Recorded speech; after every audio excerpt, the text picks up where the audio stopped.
乡亲啊，继续来关心台北股市，昨是大落到1807点，落破到2万点的大关。今仔日情势有反转，盘中上悬是起920点，上尾也是起670点，以20501点来收盘。专家分析，最近这个修正大落，甲今仔日反弹，拢是受到美国股市的牵动。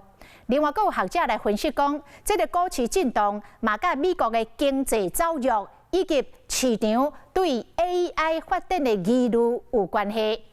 台湾是供应链的重要角色，当然嘛受到影响。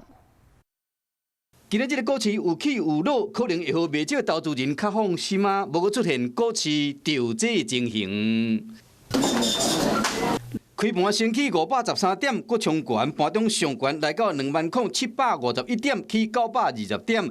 这其中无产生变化，上低时捌落来到19662点，因过过差不多6分钟以后，又阁冲悬，最后收伫20501点，起670点。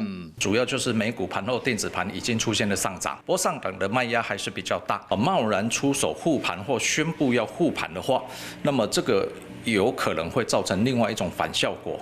专家分析，美国股市牵动台股，最近美国忽然积极讲经济无好，反映伫昨的台北股市，上济时败1855点，收盘时是败1807点，佮创下一天盘中甲收盘败上济甲败上低点，以及开盘了1点钟，成交量超过3184亿的纪录，互投资人惊到赶紧卖股票。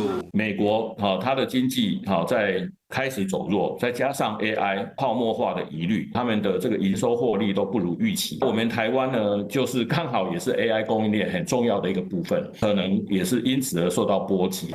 专家分析讲，半导体加 AI 族群是最近热门的趋势，无论是起还是落，拢有影响到，提醒短期内股市有可能发生大变化，建议投资人爱好好研究，谨慎的布局。